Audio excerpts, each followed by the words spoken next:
Set. Coming off a hot streak, anyone will tell you they're the best. We had like 18 Olympians. We had a world record holder. But John Chaplin might be right. John put Washington State on the national track map. A genius, hardly challenged as a coach, John spent 21 years at the helm of Washington State. I always said that Gary Payton could trash talk about as good as John Chaplin. John tallied a 202-15 record, 6 dual meet national titles, and Washington State's lone NCAA championship in 1977. We would travel the country and they would see WSU in simple letters and we would get pointed at. People knew who we were. Ironic, though, for a man who doesn't even like running. No, I despise running, or swimming, or any other kind of physical exercise. There's a lot of nuance to Chaplin, a story with so many turns. It starts with a lost boy from LA nearly missing town after having taken the wrong one. I said, oh my heavens, I think that was it. Pullman didn't have the signage it needed to have at that time. And so I turned around and went back and stopped at a gas station. That's where Pullman is. And the guy said, you're in it. We have plenty of signage now. You know where you're at when you come in. But John found his way, becoming a force with the Cougs. He ran 4 different events. His success so important, Coach Murrow instructed the grounds crew to paint the lines on the track to his liking. During John's time, Washington State converted their 800-meter track down to 400 meters, and they kept a straight extension, like this one here, keeping the 200-meter race in a straight line. Now, John was a quarter miler, and he was good around the curve, so he demanded he run that race over here.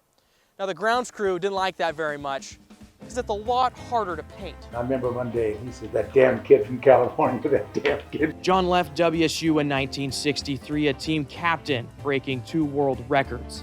He thought he left the sport behind him. Well, I'll go get a master's in Oregon State 1 year, and then I go to law school. Old habits die hard. A grad assistant position opened up. If I could be a full-time assistant track coach, I'd do it. Figured he'd say no. He said yes. But that orange never looked good on anyone, and Washington State was like an old love you can't help shake, because Jack Murrow, too, needed an assistant. And I said, well, I know some good names, and he said no. I said, okay. I told Stan the only person I wanted was you. And I kind of fumbled. I was probably silent 20 seconds, a lifetime for me. He created a new position on the staff. The only way he could get me more money, so he tells the athletic director, Stan Bates, that I am the cross-country coach. Remember, the Pacific Coast had no cross-country coaches. They ran cross-country. John ran with it. He was so well-rounded, both athletically and academically, that he just appealed to so many athletes. Soon enough, the secret was out. John could coach. I have a young sprinter named Larry Shire, and Larry Shire runs a 60 and beats Willie Turner. 2 weeks later, I'm wearing my little thing, but it says WSU and it's crimson. And Willie Turner beats Larry Shire. The 2 kids came up to me afterward and says, you know, Coach, there is something about this coaching stuff. Neither one of us ever believed it was really important, but we got it now. When you coached him, he won, and when you coached me, I won. Shortly after, Murrow retired. An open door, John walked right through it. The program was his by 1974, when he took an interest to international talent. At that time, that wasn't really done a ton, and he kind of pioneered that in track and field nationally for the NCAA. There used to be flags from every country that represented Wazoo along the track. The other track coaches along the Pac-10 didn't take kindly to that in some ways. There was the UCLA coach who was making fun of all of our guys being from Africa. So the next day, John Chaplin shows up at the track meet wearing a safari hat, the shorts, the socks, and he just embraced it. Wazoo was good under their new head man, so good they didn't break world records. They waited until coach said they were allowed to. At least Henry Rono did while eyeing down the 3,000-meter steeplechase. We could have broken the record at Oregon, but the pit is illegal. It's not deep enough. I knew that. John feared a protest, all the negative press to follow. I knew that's the call. I can see the story. I could write it myself. Henry had to wait, bathed in jeers from the Tracktown USA crowd. I told him he was going to break it up in Seattle. Screw you guys. And yes, Henry did. It was a big deal, and those rivalries were huge. And they would televise live the dual meet, WSU and Oregon. We were used to winning. Washington, on my record, was 22-1, and I'm still pissed about the one, by the way.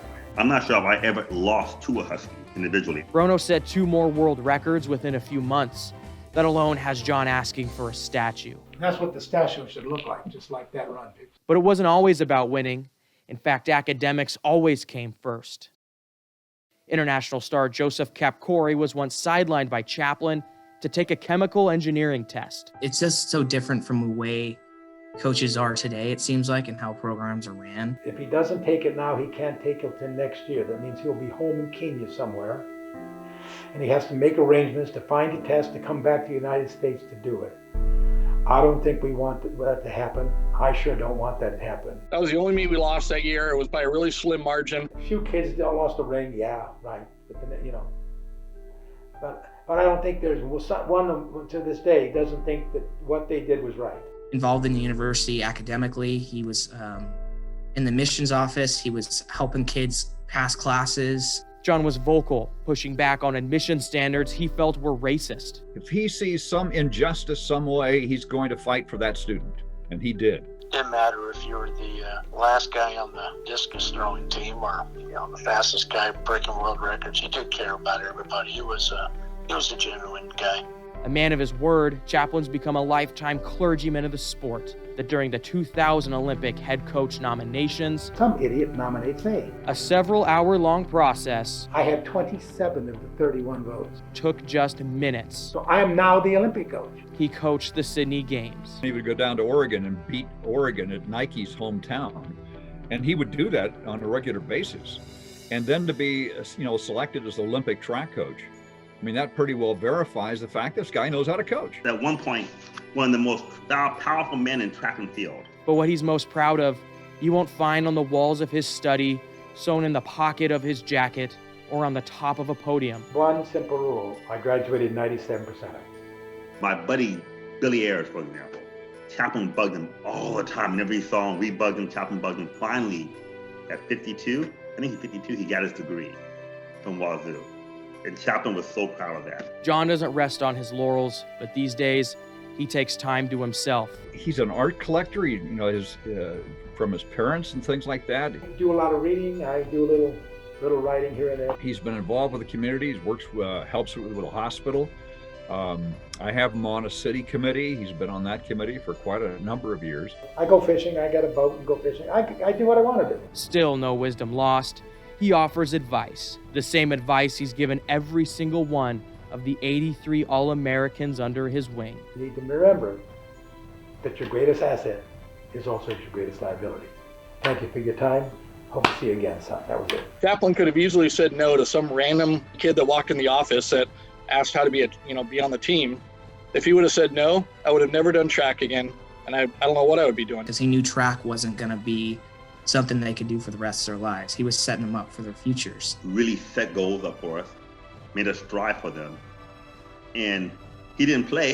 If you didn't strive for it, he's going to hold you accountable for it. John waits on that statue of Rono, but a formal memorial equally begs his namesake. And that international connection has been well seen over the years. Not necessarily just in track athletes, but I mean, just the way that we recruit international students. John had a tremendous impact on that. And there ought to be a way that they can memorialize him because of that impact that he had. Because today, it's just a sidewalk square on Main Street, a cubby in his fraternity's trophy case, a few headlines in the paper. Unexplainably, that's all that's been done to honor this Cougar great. Well, welcome back to Memorial Gym. Andrew Baertlein here with you on the call for some Vandal volleyball. It's senior night here in Moscow, Idaho. And Northern Colorado in the driver's seat, match even, 1-1. The Vandals getting the best of the first set before falling in the second. And here's a knuckleball. Far pin. Housley hammers a kill. That senior-to-senior connection starting to find itself as the night goes on. They were excellent in yesterday's match. Housley starting to fall into her own here. A little quiet in the first set, but she'll get her serve now. A standstill, end over end. Muff gives some touch off the heel. Jansen, there's a slide with Monday. Stuffed at the net. And the Bears find some insurance.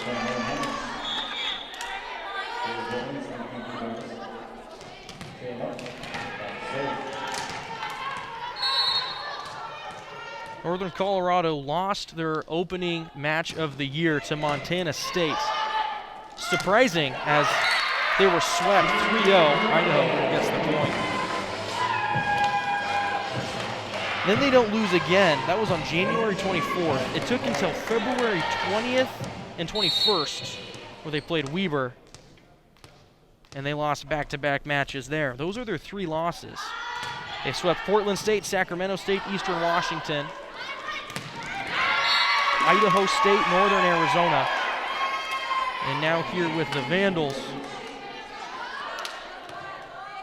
They took yesterday's match, and right now just inching their way toward this third set. The service from Heinrichs. Jansen, quick to the middle. Yes, sir. There's Warren.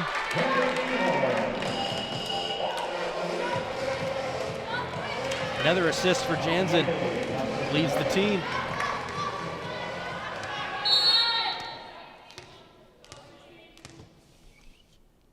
Here's Monday. She'll give her jump. End over end. It's controlled. Schultz wants a slide on the back. And it's Strain. Great effort from Monday and Housley, keeping it alive on a free ball. Strain again. She tools her way to a point.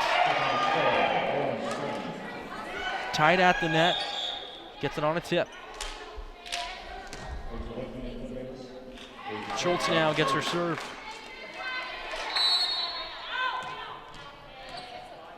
She's the southpaw. Gives a jump.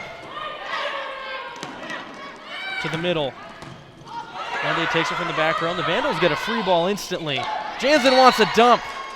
Falls a little short, and the Bears now one step closer, 19-15. The Vandals know how to play at their back. If you go to that Eastern Washington series on the 12th, they won 3-2 for that match, the first of 2 matches, I should say. They were down 0-2 after the first 2 sets. They then came back and won the third as they were down, and we'll regain this story as we come back after this break. The Bears lead by 5 with as many to go to take this third set.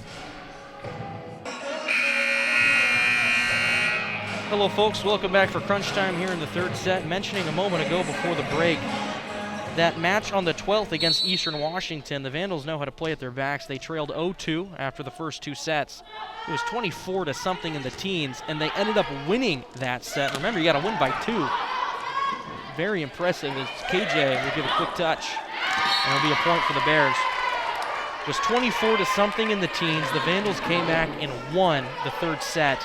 They then won the last 2 sets. It was the first time since 2013 they've had their backs that far against the wall, down 0-2, and winning the match.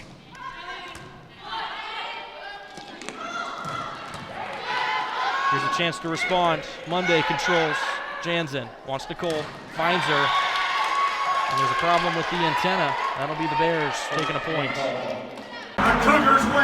Dr. Walden takes WSU's land-grant mission seriously. Teaching, research, and outreach. And while administration is offering athletics up to $3 million, athletics is not part of our mission. Walden chairs the faculty committee that's pushing back. What we are interested in is supporting a self-sustaining athletics department. But others say it's not that simple. 90% of Division I collegiate athletics programs need some kind of support from their institution. What else could you do with it? What else could you have invested it in? It's hard to do research in a lab from the 1950s. Weiler says athletics started the fiscal year owing $84 million. Pre-COVID projections have it reaching $123 million before balancing costs with revenue. This seems like a very small Band-Aid for a very big wound. Weiler tells me there's 4 prongs to settle this debt, and it starts with the football operations building. And Martin's shiny new press box. They're not paid off till 2039, but athletics wants to refinance at a lower rate. Increasing revenue, a subsidized budget, and reduced spending are the other 3, but their own projections show spending increases every year. So why subsidize the arms race? Athletics provides an exposure to Washington State University statewide and nationwide in a way that other programs really don't. It's assumed the return on investment comes through enrollment, but the faculty committee and President Scholes say there's no data at WSU to support that claim, citing a study by UCLA. And the identity of Cougar Nation is important to the students, but a student and their family wants the best education for the dollar. The Board of Regents votes on the funding later this spring. If approved, Weiler says the funding kicks in July of 2023. Andrew Baertlein, Murrow News 8. And that's what you got to do here with Sacramento State. They're a defensive-minded team. They're going to come away with goals through bunnies. Tons of shots on goal, but not a lot of volume of shots. They take the best shot, not the first shot. So any momentum you can slow up, as this one skips off the back of a Hornet. Here's Hanks. Can't keep it in play. It'll be a throw for Sac State.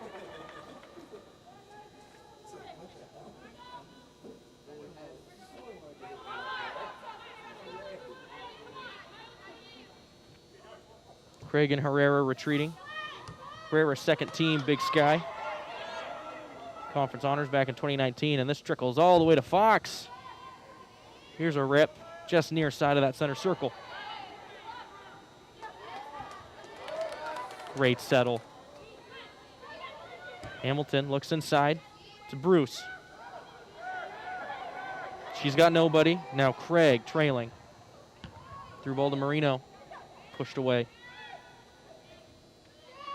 But lots of honors to Sac State.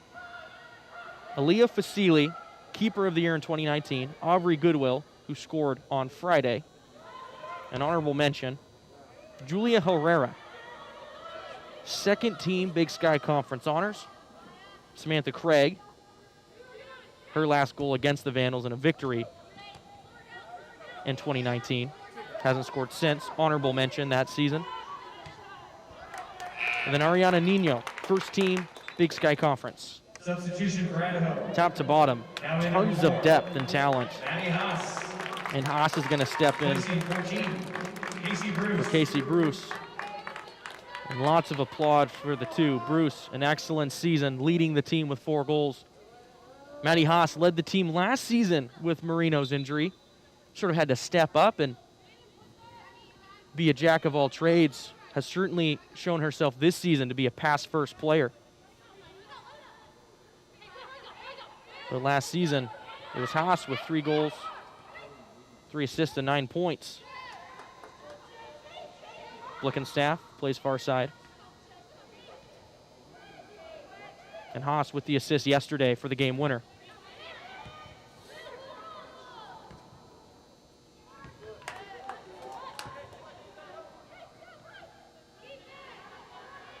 Here's Foster.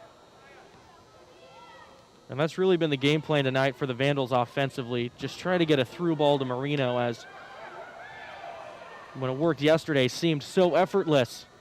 Though it took 89 minutes for it to develop. Keep going back to it early. And this Hornets defense swarming. Trying to mitigate. Now they have numbers in transition. Playing it through to Baina. Tries to give it one more. And there's a Vandal defender.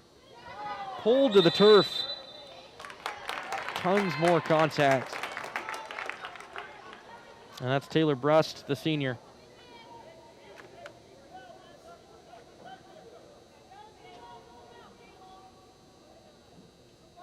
It holds true. You don't become the leading team in the Big Sky Conference by accident for fouls. Seen a handful tonight already charged to Sac State. Maybe the most chippy match the Vandals have had all season. Here's Hank's speed. Plays inside to Schessler. She's got Hanks on the outside again. Gives a right footer. Sails in the nylon! And the hometown crowd loves it.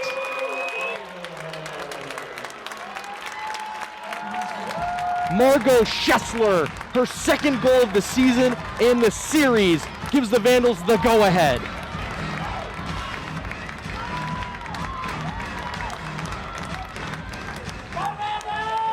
in the 27th minute.